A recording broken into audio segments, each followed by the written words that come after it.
Yay! And we're live. Welcome everyone to Moms of Real Estate. My name is Peely, and I'm joined by the beautiful Melissa and the amazingly amazing Stephanie Betters and Melissa Johnson. Welcome to Moms of Real Estate. Yay!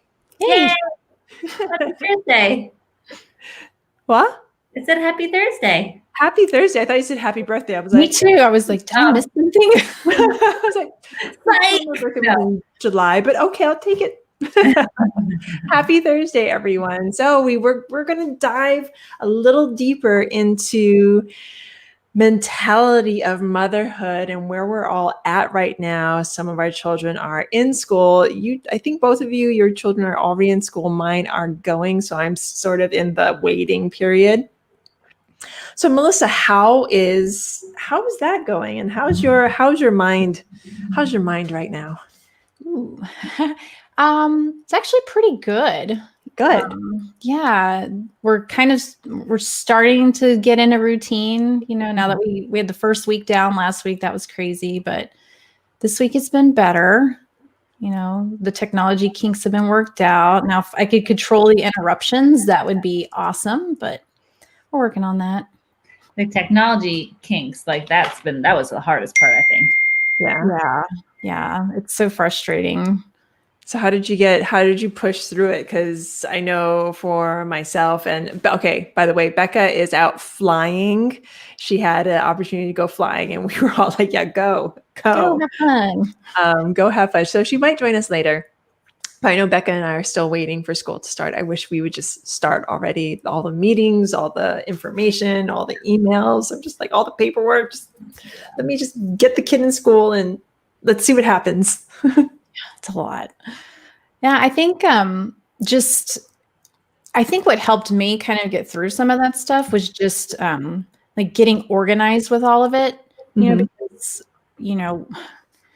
just getting them like their space to work at and stuff. With my daughter, it wasn't really a problem because she's already got, like a desk and a laptop and all that kind of stuff. But for my son, he's only 8, it's like setting up a dedicated space for him in his room. So I had like an old desk from the office that I put in there. So he's got a nice desk now and a chair. And I ordered some stuff on Amazon just to like organize his supplies and everything, which I'm trying to like get him to actually use, because I swear every time I go in there, it's like everything's all over. I'm like, are you like this at school? He's like, well, we have cubbies at school where we can put the stuff in our desk. I'm like, okay, well, we're gonna get some cubbies then, because this is like, it was hurting my brain. I'm like, how do you find anything? It's a mess. It's like cups of water and pens, pencils and markers everywhere and papers. I'm like, ugh. So it's like, how can I make it absolutely the same as how you have it in school? I mean, that's kind of where I'm at. I want to try and get them. I have like a little desk set up for him, and he's like, this isn't the same. We had these shared desks. I was like, well, there's not going to be any shared desks right now until further notice. So we'll see what happens. Yeah. What other tidbits of information can you give those mamas out there that are either waiting for this to happen or are in the throes of it and have not found those systems yet and are just like, this is just bad? I mean, I think no matter what, it's going to be a little bit of organized chaos. It's so different than anyone's ever used to, but it kind of gets a little bit of a rhythm, like just kind of getting onboarded to the online world and all the different ways to submit work and check on stuff. Like it eventually, like it starts coming together a little bit. I feel a little bit more in control. And something kind of cool that happened for us was one of our neighbors, Cooper, my 8-year-old, my 3rd grader. He has a friend that lives right up the street that was in his class last year, who's in a different 3rd grade class this year. But the two of them have played all summer and everything. And they were so excited that they, try to get the same class. And then all this happened. And they aren't in the same virtual class, but they've been doing their school days together, the two of them. So, awesome. So he like walks up the street in the sidewalk and goes and like hangs out over there and does, class. And he's been doing that this week and feels really special for him, and the girls, I have my older one who's in 5th grade and my youngest is in kindergarten. I've been home and they've kind of gotten into their little routine too. Like that my kindergartner obviously needs the most help, but comes. Like somehow it's come. I was really stressed out, but it's like it's coming together. So reach out to your neighbors and like your mama tribe. And I think like everything, if you have a tribe, somehow it works out. So there's a little bit of sunshine down the road. You're saying that There's there some might. light at the end of the tunnel. Yeah, I think so. I think Becca and I are in the same boat, though. We're just like, let's just get it done. Let's get it started. Yeah. Let's do it. Yeah. I think hers starts on like the 8th or 9th. Mine starts on the 10th. So I'm just like, okay, one more week. We can do it. We can do this. Yep. Get all the supplies together, get the desk set up, get systematized, and then just kind of see what happens. Okay. Yeah. So we dived into is there any other mental thing that we want to touch on right now? Or do we want to just dive into all that is good in real estate? I think it all weaves in. Yeah, it's all tied together. It's all one thing. So let us dive into real estate, because Stephanie made the kind of announcement over Messenger that, you know what, we are moms of real estate. So maybe we should talk a little bit more about real estate. Okay, if you want to go there, let's talk about real estate. I don't think that was me, but I do agree. I don't know about Becca. I think it was Becca. So Stephanie, what exciting thing are you working on right now? Oh, okay. So I have a couple things that I've been doing that I'm really excited about. So first of all, like new construction, I think is just my jam now. I think it's awesome. So we've been, our company's primarily been wholesaling and doing new construction, either stick built, like first time home buyer type market, or mobiles with manufactured homes being delivered to on site, being pinned to ground and being resold. And that's been doing really, really well. It's a little bit easier to systematize, although everything has a subsystem and a sub process that can break, but a lot less surprises, coming on under budget. Like imagine under budget, what?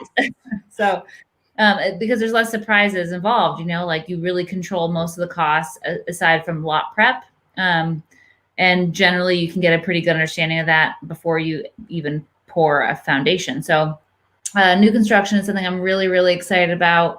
Some of the marketing stuff that I'm really excited about that has been going really well is this, like, we've been sending out personalized cards to people. So it's kind of, you girls may have seen it. I posted something about relationship based marketing. My book it might be by my bed. I don't know where my book is, but is it behind me?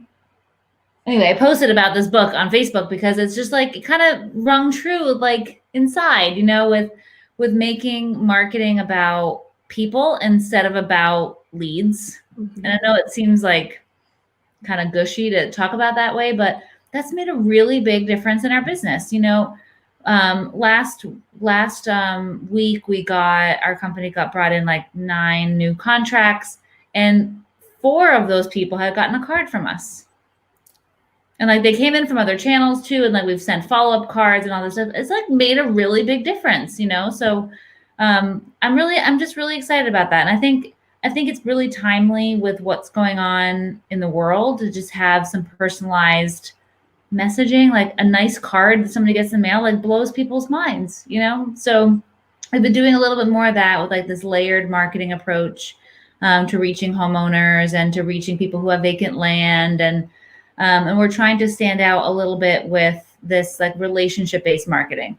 So anyway, I think it kind of rings true to like me, because I like that part. I mean, it's about people and it's about helping, and it's about, bridging the gap between what they need and where they want to be, like that just makes me feel better. So I really like it, and I'm excited about that and how it all ties in. And I think it's made a big difference in our business the last quarter. And I think it'll continue to be a big part, this personalized messaging and approach, I think that's fantastic. I mean, I've got some of your cards and they make me feel so warm and happy. I'm just like, it's a card from Stephanie. And I know I'm gonna give kudos to Taylor Carney. I know you sent her one and she was ecstatic. I love this girl. She's such a great supporter. She's like one of those like people you want on your team, because she just like hypes you up and she's awesome. But she was so excited that she got one of your cards. Yeah, it was so, I think it's so cool, and then it's like everyone feels good. It makes me feel good too,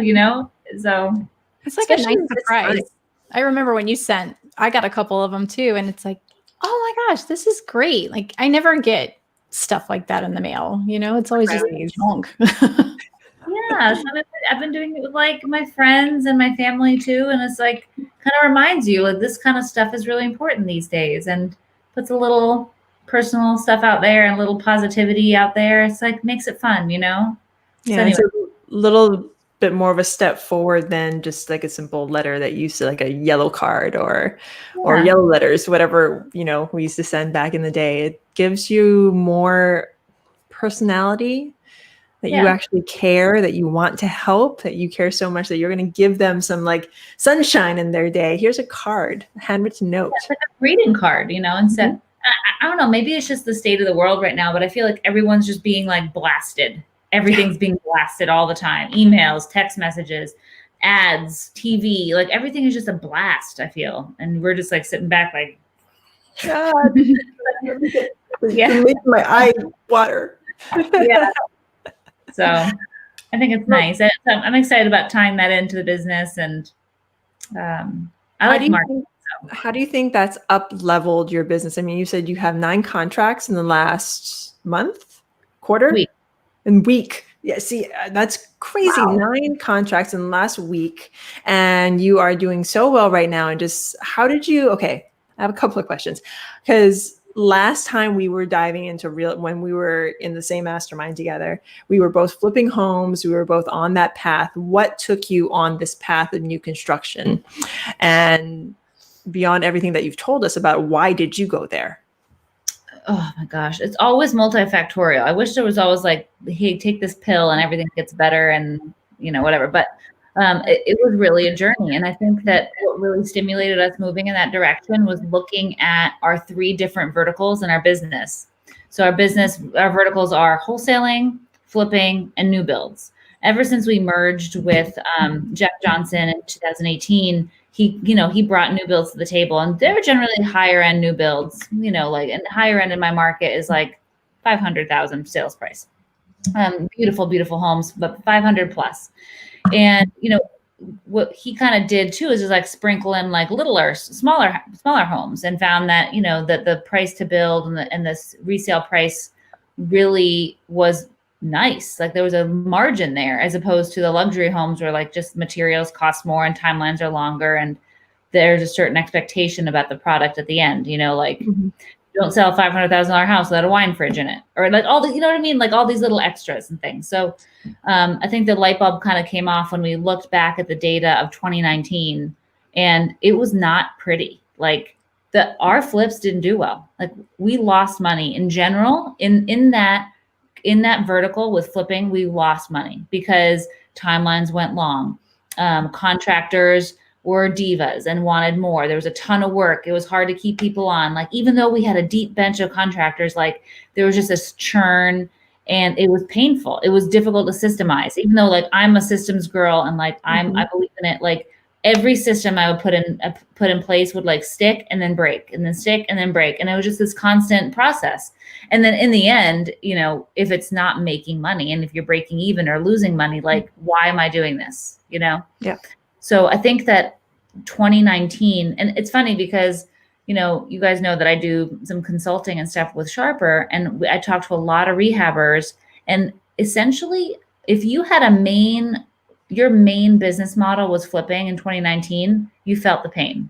Like almost every company I've talked to has felt the pain in that vertical last year for that myriad of reasons, you know, picky buyers and churn with contractors and material prices going up and things. So we took a really hard look at those facts, and it was a really difficult thing to come to terms with, you know.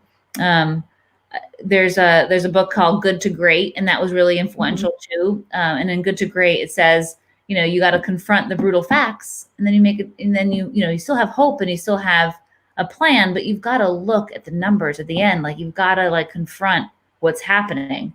And we've always defined ourselves as flippers and like been really proud of our product. And like we put, and, you know, even though we went over budget and over timeline, everyone else won, you know, like the homeowner won, our investors won, but it just became like just really painful. So we looked at those numbers and we're like, I don't think we should do this anymore. Look at these other two verticals. Our new builds are doing fantastic. Wholesaling is kind of keeping everything going, and like we can kind of, that vertical has been supporting the business, and it's a win-win, right? And we bought a bunch of rentals, and we kind of divided that out, and that kind of became like the long-term game. But we looked at those numbers and we're like, okay, these numbers are better, so let's just adapt.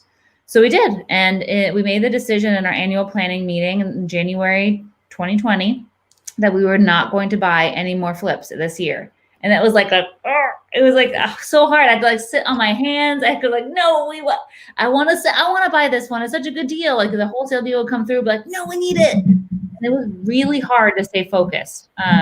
But we literally focused on the new build process, on what that looks like, establishing those relationships, raising money for those products, and then continuing on with wholesaling. And that really, really, I think, pointed us in the right direction as far as focus goes. And then we kind of turned and looked at our sales process on how we communicate with homeowners, how we follow up, all the different marketing channels that we're doing, and how they can work together synergistically. And the cards has been a big part of that. Like just that extra personal touch, that extra follow-up that people get from us has been big. We've also done some kind of cool things with Facebook Messenger and that kind of follow-up and that way of selling deals and communicating with homeowners. So that's been nice too. It seems a lot more personal that way to have like a chat than with our company. So and then I think just always looking at the numbers and our KPIs, and are they the right KPIs that are going to move the needle, Oh my gosh. And I think the other big thing that happened, there's like so many things that we did that I think really changed. So it's not just one, but I think something that is really underrated is culture, like just your company culture. And I have to give like major props to Zach. So Zach's our CEO. And I feel like that was his main goal. It was like, I'm going to focus on culture, the culture of excellence, the culture of our core values, of like continuing education, of integrity, of stewardship. And I think that spills over to homeowners too. Like people feel that, and then our team kind of feels that cohesiveness and things just kind of like gel, So we found that our contract rates went up. We average anywhere between six plus contracts a week. And a lot of those are lots and a lot of those are wholesales. And, we're meeting goals and everybody's aligned and focused. And then these little things you sprinkle on top with like, synergy with marketing and communication and just end up just really bumping you up another level, So anyway, those are a lot of words, but that's what's been going on this year. And I think all of them have contributed to the overall momentum, That is so exciting. I love hearing all this like positivity and like growth. And because I know like 2019 was hard, like across the country for a lot of people, even 2018. I mean, that's why Jason and I we dropped out in 2018 because we kind of saw the writing on the wall and we saw our KPIs and our multifamily was doing better than our flips. So our wholesales were actually holding our flipping company up. That's where we were looking. Yeah. So many people were in the same boat. And there was almost like a relief, like, oh, okay. That's what's up. Like everybody was hurting, How did you deal with that let go though? Because for me, I just like cut the marketing. So it was easy because once I cut the marketing, phone calls stopped coming in and anything that did come through, I either shot it out to other realtors or I just wholesaled it really quickly. So deal flow went like to kaput really quickly, but you still had the deal flow going. So how was that mindset? How did you not flip out?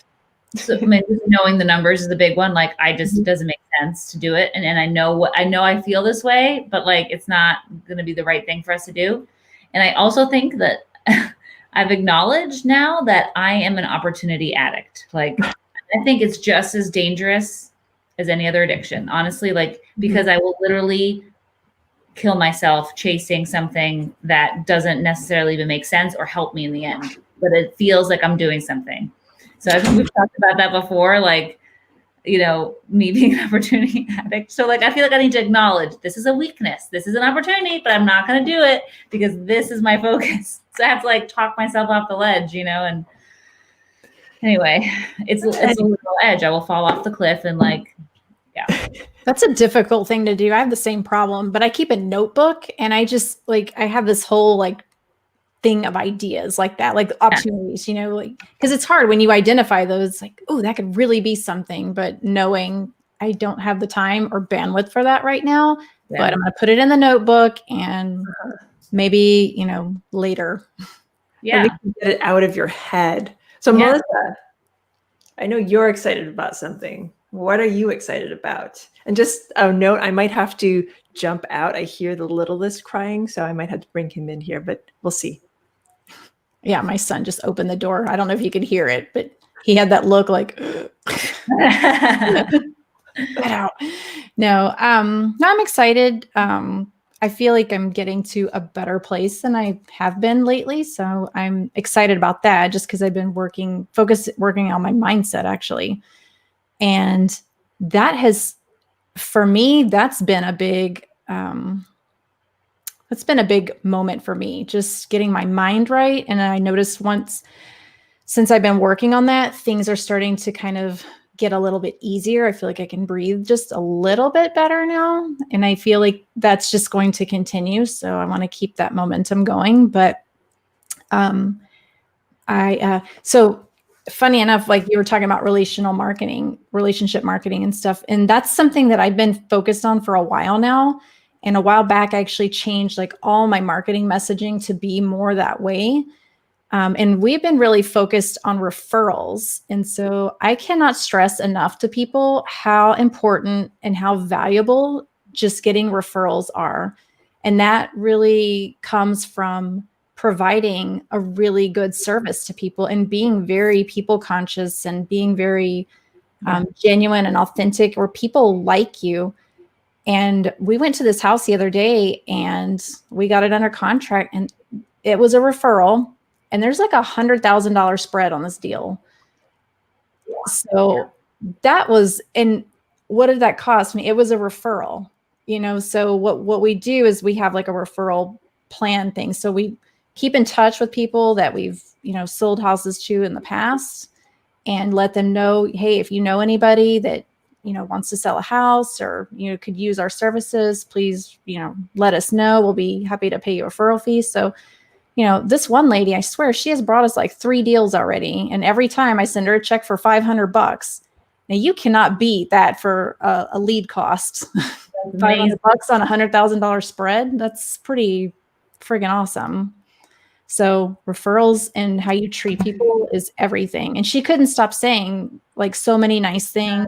And I don't know if you saw the picture I posted on Facebook, but that's the deal. Like I took my son with me and he was all charming and working it and stuff, not on purpose, he's just that way, but he was just chatty. And the next thing I know, I look over and he's got his freaking shoes off and he's laying on this teddy bear on their chair. And I was just like, I'm really sorry. And she's like, no, he's just so cute, look at him. And look, he's just, when you opened the door and the sunshine came on him and those blue eyes, and she was just like in love with him. I told him, you're going on appointments with me from now on, because that was a win. But I needed that win though. Like it's been a while. So because I've cut back my marketing too, because I'm trying to move more into like the coaching and the education part of things. So I'm still doing deals, but not as many. So I basically have taken that business down to the studs. And that's really scary, but it's also kind of a relief in a way. Yeah. It's something that I've been, invested in for the last 17 years and doing that. And so kind of shutting that down to a point, not completely, but just, taking it down, like I said, down to the studs. Potential floor. Yeah.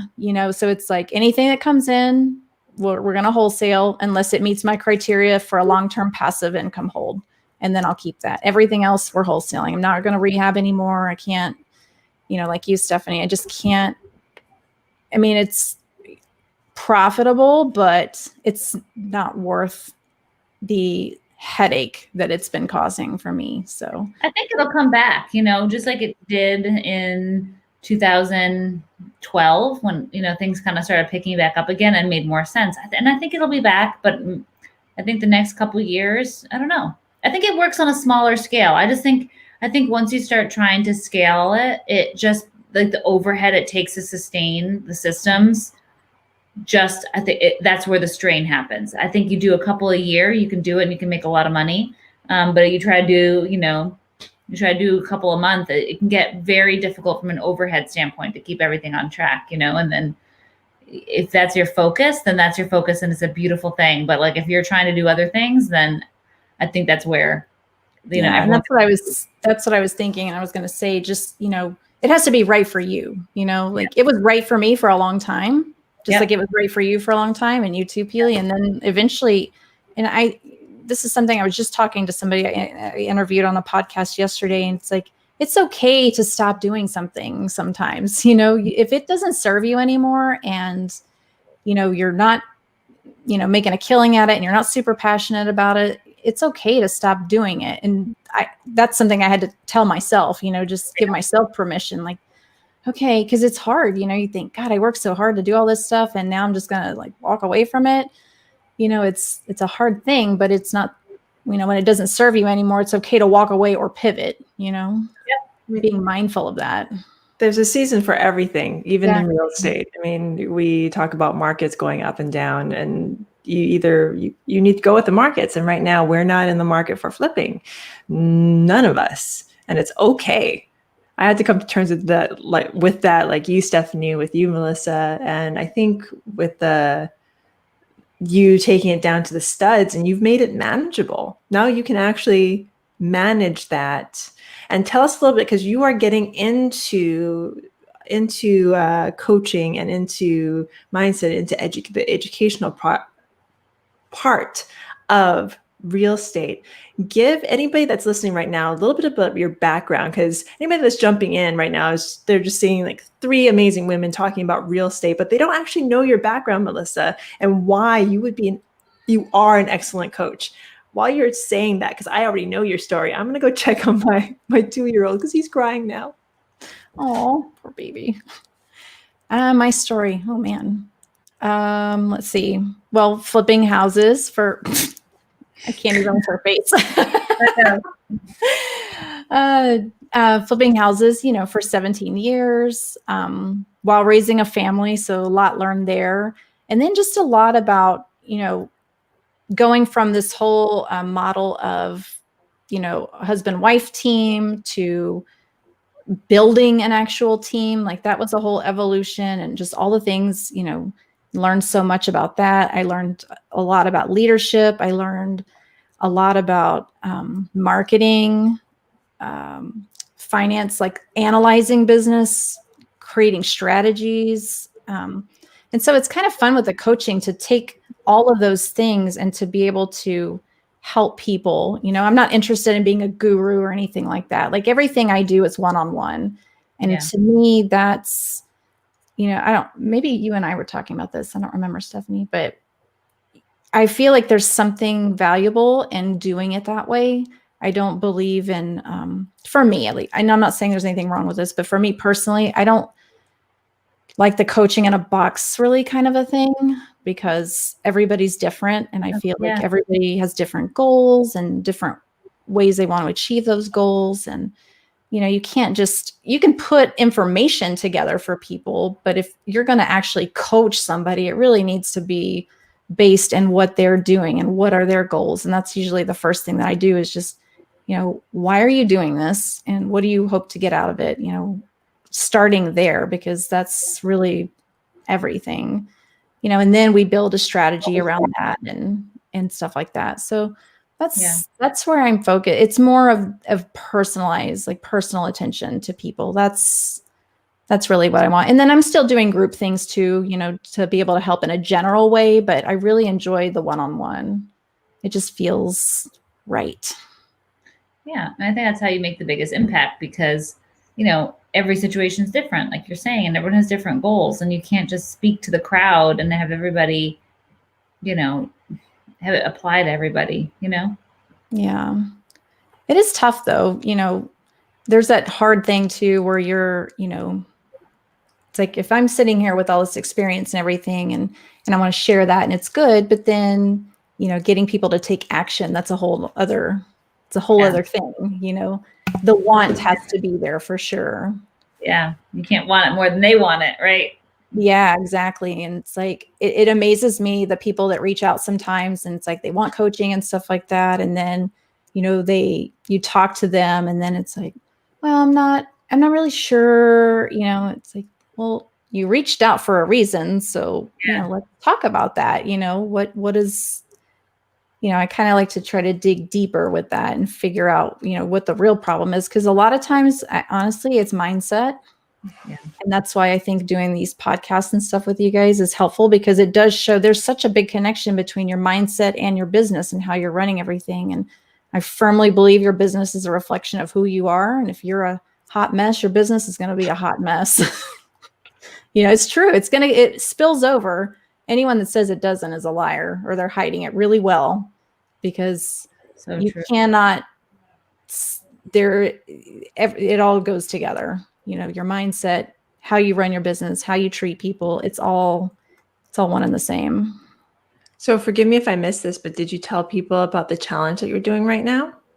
I didn't get into that, but yes, I am doing a 5-day free challenge, and we're on day 4, and I feel like that's been going pretty well.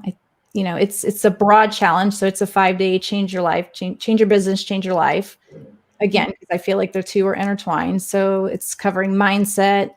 There's some educational aspects to it, encouragement, and then we're going to end tomorrow with empowerment. How can we take our success and share that with others and lift other people up? Because I think that's very important at the end of all that. And I was talking to a guy yesterday that had reached out from BiggerPockets, actually.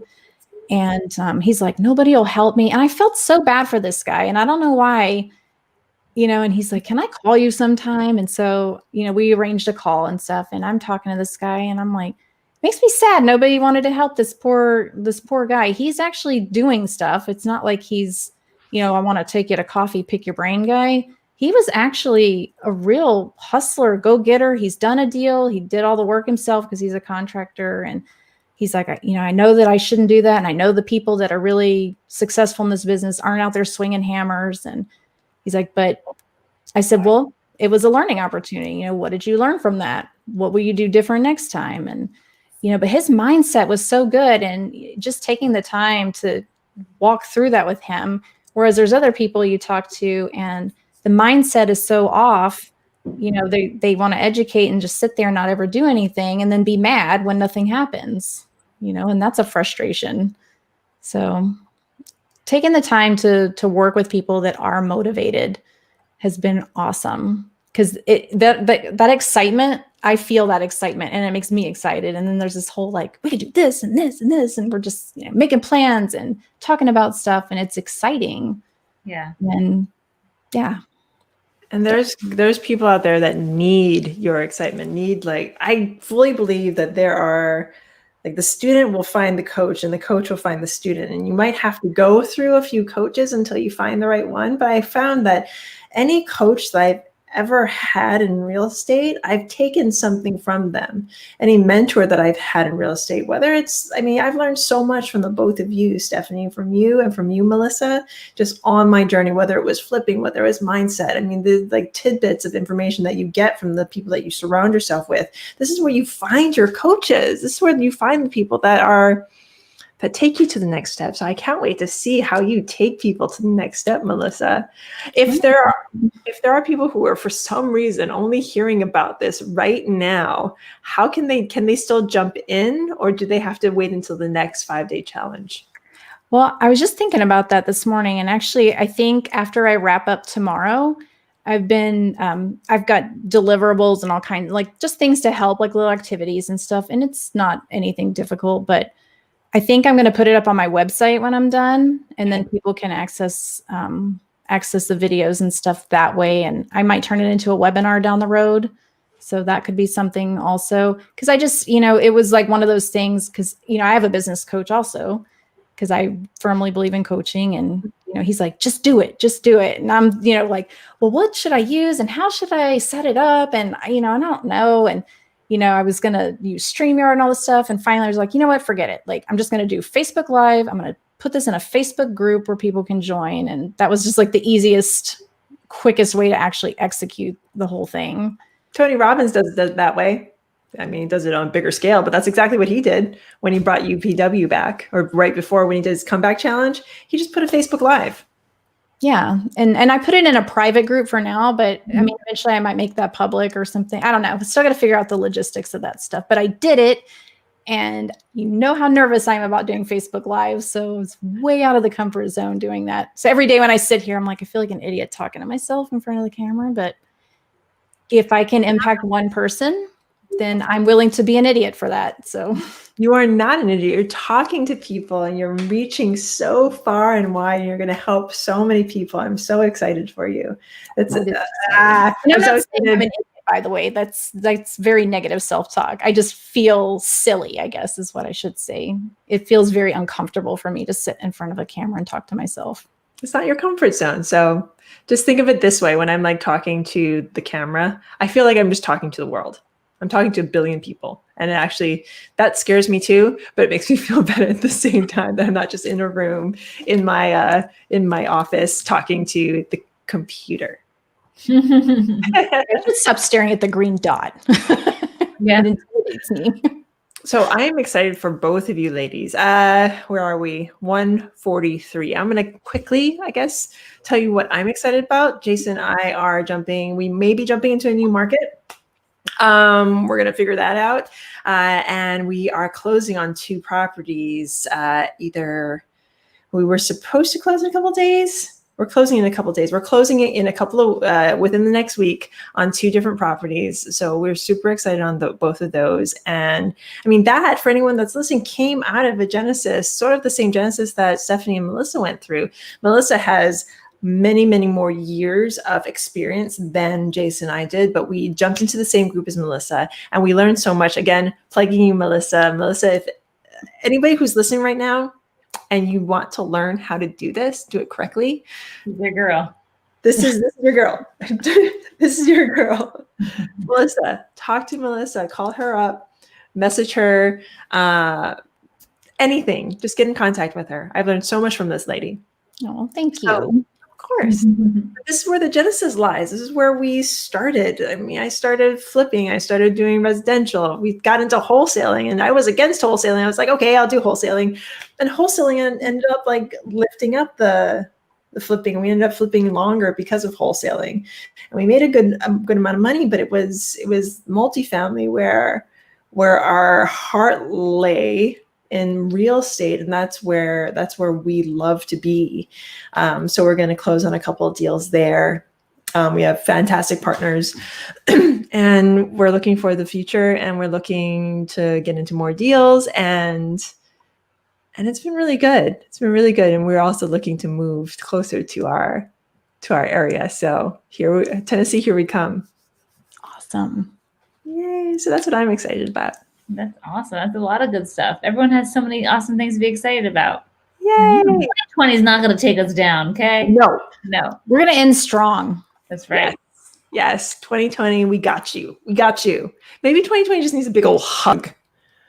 Like I've seen all these like memes hug it, like throw like somebody tried to like unplug it and plug it back in. Yeah. Throw some breast milk on it. You know, all these things. We're going to try on it. Yeah. Anywho, ladies, do you have anything else? Any other goodness tidbits before we leave our amazing audience?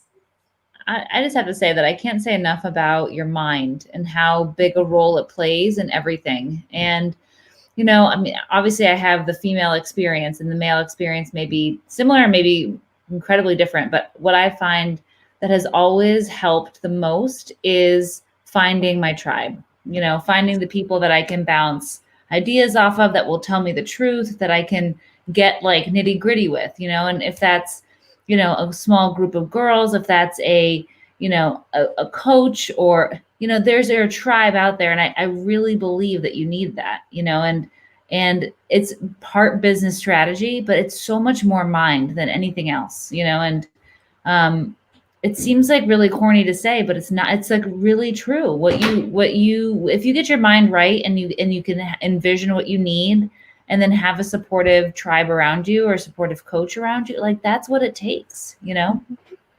That's really what it takes. You can't learn this in isolation. You can't build a business in isolation. You got to find people who understand you and can kind of push you out of your own way and forward as well. I know I need to be pushed out of my own way. So Melissa, why don't you take us out? All right. Well, thanks for joining us again for another awesome week. We're sorry that Becca wasn't here. It's kind of sad. She's in the air. She's in the We missed sky. her. I'm not glad for her just flying right now. She's not missing us. She's probably having a blast. But yeah, but thank you everybody, and feel free to reach out to us, right? If you want to talk or need support or anything, we're all here. That's why we're doing this. So thank you. That is Yay. Bye now.